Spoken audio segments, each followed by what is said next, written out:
In the uncharted expanse of the Zeta-5 quadrant, the Zaltec warship Predator's Claw glided through the void, its sleek obsidian hull absorbing the distant starlight.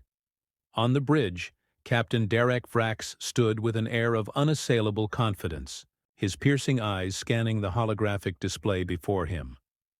"Captain," Lieutenant Zell Drass reported, his voice a blend of curiosity and caution, "we've intercepted a distress signal from an unidentified vessel on the planet Viridian 3. The environment is classified as extremely hostile." Vrax's mandibles twitched into a semblance of a grin. "Another weak species succumbing to nature's trials. Prepare a salvage team. We'll claim whatever remains." As the Predator's Claw descended into Viridian 3's turbulent atmosphere, violent storms lashed against its shields, and the landscape below writhed with predatory flora and fauna. The Zaltec, hailing from a world where survival was a daily battle, prided themselves on their resilience, considering themselves the galaxy's sole Deathworlders. Upon landing, the Zaltec salvage team, led by Sergeant Cord Karn, advanced toward the distress beacon's coordinates. Their path was obstructed by dense, carnivorous vegetation and aggressive native creatures, yet, as they neared the source, they encountered unexpected resistance. "Sergeant," Drass's voice crackled over the comms, "I'm detecting energy signatures ahead. Be cautious." Karn scoffed, his pride evident. No species can match the might of the Zaltec. Breaking through the underbrush, they were met with a barrage of improvised explosives and projectile weaponry. Taking cover, Karn observed a group of humans, physically unimposing yet exhibiting remarkable tenacity. At the forefront was Commander Jack Reynolds, his sharp gaze assessing the intruders. Beside him, Dr. Olivia Carter manipulated a makeshift energy shield, while Ethan E.J. Torres and Sam Bulldog Brooks flanked their position, weapons at the ready. "Hold your fire," Reynolds commanded, his voice authoritative. "Identify yourselves." Karn's eyes narrowed. "We are the Zaltec. This planet and all upon it are ours by right." Reynolds exchanged a glance with Carter, who whispered, "Their physiology matches the Deathworlder profile." "Deathworlders?" E.J. muttered, a hint of amusement in his tone. "They don't look so tough." Karn bristled, stepping forward. "You dare mock us, human?" Before tensions could escalate, Vrax's voice resonated through the comms. "Sergeant, stand down. I will handle this." Moments later, Vrax and Drass arrived, the latter's analytical gaze fixed on the humans' makeshift fortifications. "I am Captain Derek Vrax," he announced. "Your resilience is unexpected." Reynolds nodded. "Commander Jack Reynolds, we received your distress signal and came to assist." Vrax's brow furrowed. "Our distress signal? Impossible." Drass interjected. "Captain, the signal's origin appears to have been masked. It's possible we've been lured here." Carter stepped forward. "We've been studying the local fauna. Some species exhibit advanced mimicry, possibly even technological replication." E.J. added, "We've had to adapt quickly. This planet is a death trap." Karn sneered. "Yet you survive with primitive tools and frail bodies." Brooks smirked. "Brains over brawn, buddy." Vrax raised a hand, silencing further retorts. "Enough. It seems we share a common adversary in this environment. A temporary alliance may be beneficial." Reynolds extended his hand. "Agreed. Let's get off this rock together." As Vrax clasped Reynolds's hand, a predatory roar echoed through the jungle, reminding both parties of the immediate dangers lurking in the shadows. The storm raged overhead, tearing through the dense jungle with a force that sent trees crashing to the ground. The air shimmered with static energy, and the ground trembled as something massive moved beneath the surface. Commander Jack Reynolds tightened his grip on his makeshift rifle, scanning the darkness with wary eyes. "We're stuck here until the storm passes," Olivia Carter said, adjusting the strap of her salvaged energy pack. The ionization is scrambling our comms and blocking any attempt to reach orbit. We need shelter. Captain Derek Vrax stood beside her, his imposing frame rigid with displeasure. Zaltec do not cower from the elements. No offense, big guy, but nature doesn't care about pride, Ethan E.J. Torres quipped. You want to stand out in the open and get fried. Be my guest. Sergeant Cord Karn growled, but Vrax held up a hand. Enough. We focus on survival. Dr. Zeldras, the Zaltec engineer, knelt beside a fallen tree, running a scanner over its bark. This wood has a high resistance to ionization. If we construct barriers, we may mitigate exposure. Smart thinking, Doc, Sam Bulldog Brooks said, already pulling out his multi-tool.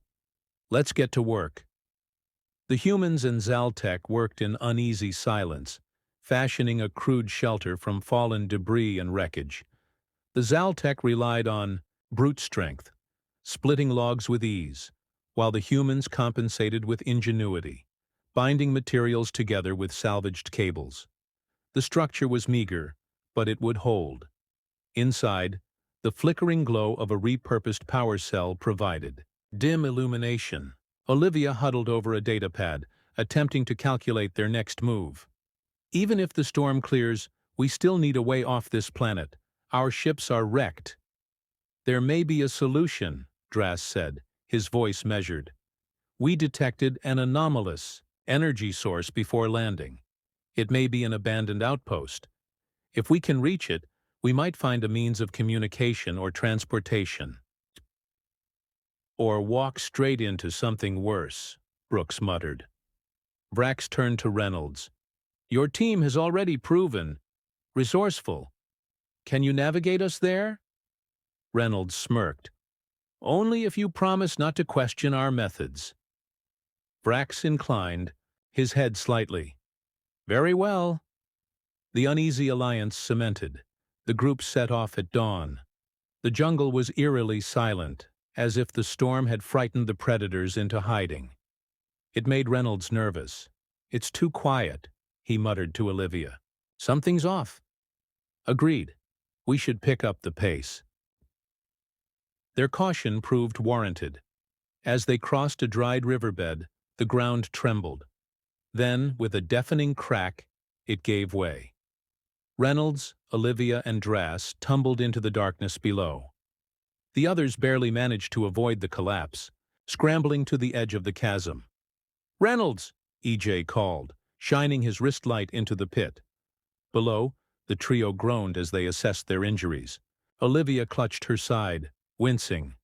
Dras's scanner flickered erratically. We're alive, Reynolds called back, but we've got company. Shapes slithered in the gloom. Glowing red eyes blinked in unison. Then, the creatures lunged. Reynolds fired first, the crack of his rifle illuminating jagged fangs and segmented limbs. Olivia rolled to the side, drawing a plasma cutter from her belt.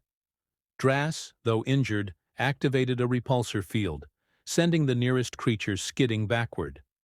Above, Brooks unspooled a rope while E.J. provided covering fire. Come on, guys. We don't have all day. Reynolds hoisted Olivia onto the rope first, then turned to Dras. Can you climb? Dras bared his teeth in a grimace, but nodded. Together they scrambled upward, clawing at the loose dirt as the creatures closed in. Just as one lunged for Reynolds's boot, a massive force struck it from the side. Vrax had leapt into the pit, his blade flashing. He carved through the creatures with brutal efficiency, his roars echoing in the cavern. You dare challenge a Zaltec warrior? He bellowed, striking down another. Reynolds reached the top just as Vrax finished his assault. With one powerful jump, the captain vaulted onto the ledge. His armor was scorched, his breathing heavy, but he was grinning. Perhaps you're human. Instincts were correct, Reynolds. This planet is far from ordinary. Reynolds smirked. Told you. As they moved forward, a distant structure emerged from the fog. Metallic, foreign, and pulsing with power. The supposed outpost was real, and something was already waiting for them. The alien structure loomed ahead, its metallic surface pulsating with an eerie, rhythmic glow. Commander Jack Reynolds signaled for the group to halt, his eyes narrowing as he assessed the edifice. "This doesn't look like any outpost I've ever seen," he muttered. Dr. Olivia Carter adjusted her scanner, the device emitting a series of rapid beeps. "I'm picking up high-energy readings from within. This place is very much operational." Captain Derek Vrax stepped forward, his gaze fixed on the structure. "Operational or not, it's our best chance off this planet." Ethan, E.J. Torres glanced around, his fingers tapping nervously on his weapon. "Anyone else getting the feeling we're being watched?" Sergeant Cord Karn's mandibles clicked in irritation. "Your paranoia is unbecoming, human."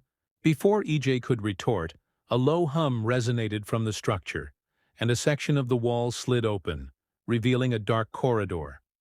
"Looks like an invitation," Sam Bulldog Brooks remarked, tightening his grip on his rifle. Reynolds nodded. "Stay alert.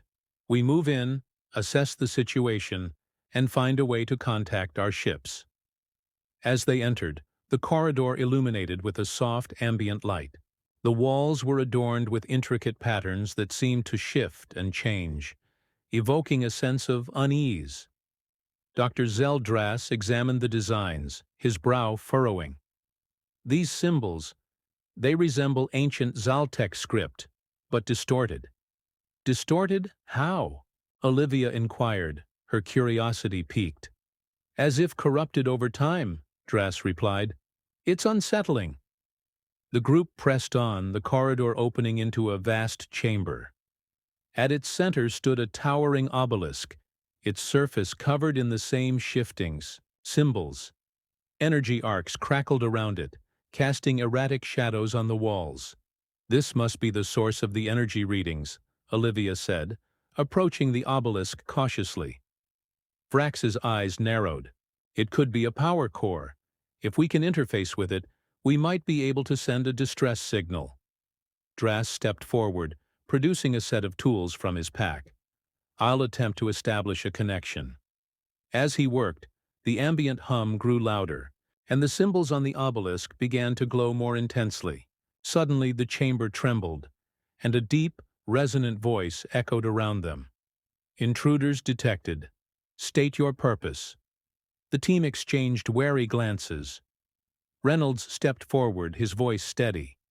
"We are survivors seeking assistance. Our ships have been compromised." There was a pause before the voice responded. "Assistance is conditional. Prove your worth." Before they could react, the floor beneath them shifted, and the group found themselves separated by rising barriers, each member isolated in a confined space. "What the hell?" EJ shouted, pounding on the barrier. "It's testing us," Vrax growled. "Stay vigilant." In each enclosure, holographic adversaries materialized, mirroring the fears and challenges of the individual. Reynolds faced a towering alien beast, its maw dripping with venom. Olivia confronted a rapidly ticking device, wires exposed, signaling an imminent explosion. EJ found himself surrounded by shadowy figures, their whispers echoing his deepest insecurities. Brooks stood before a malfunctioning mech suit, its weapons, systems targeting him. Vrax faced a formidable Zaltec warrior, its eyes burning with challenge.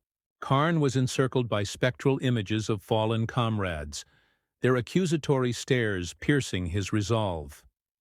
Dras confronted a console emitting erratic energy surges, threatening to overload. The voice resonated once more. "Overcome your trials, and assistance will be granted." Reynolds tightened his grip on his weapon, determination hardening his features. "All right, team. Let's show this thing what we're made of." As each member prepared to face their personal trial, the chamber's energy intensified, the true nature of the structure revealing itself, a crucible designed to test the mettle of those who dared to seek its aid. As the holographic adversaries advanced, Each team member confronted their personal trial with determination. Commander Jack Reynolds steadied his breathing, focusing on the towering alien beast before him. Drawing upon his combat training, he analyzed its movements, identifying a pattern. With calculated precision, he dodged a venomous strike, then lunged forward, delivering a decisive blow to a vulnerable spot. The beast dissipated into pixels, and the barrier confining him vanished. Dr. Olivia Carter faced the ticking device, her mind racing against the countdown. Recalling her extensive knowledge of alien technology, she identified the disarming sequence. Her fingers moved swiftly, bypassing circuits and rerouting power. With mere seconds to spare, the timer halted, and her enclosure opened. Ethan, E.J. Torres stood amidst shadowy figures, whispering his deepest fears. Clenching his fists, he confronted them, shouting, "You're not real! I define my worth!" The phantoms wavered, then dissolved, releasing him from his confinement. Sam Bulldog Brooks faced the malfunctioning mech suit targeting him. Drawing upon his engineering expertise, he dodged incoming fire, reached the suite's access panel, and initiated a hard reset. The suit powered down, and his barrier lifted. Captain Derek Vrax engaged in combat with the formidable Zaltec warrior. Embracing his warrior's pride, he matched his opponent's moves, eventually overpowering him with a strategic feint.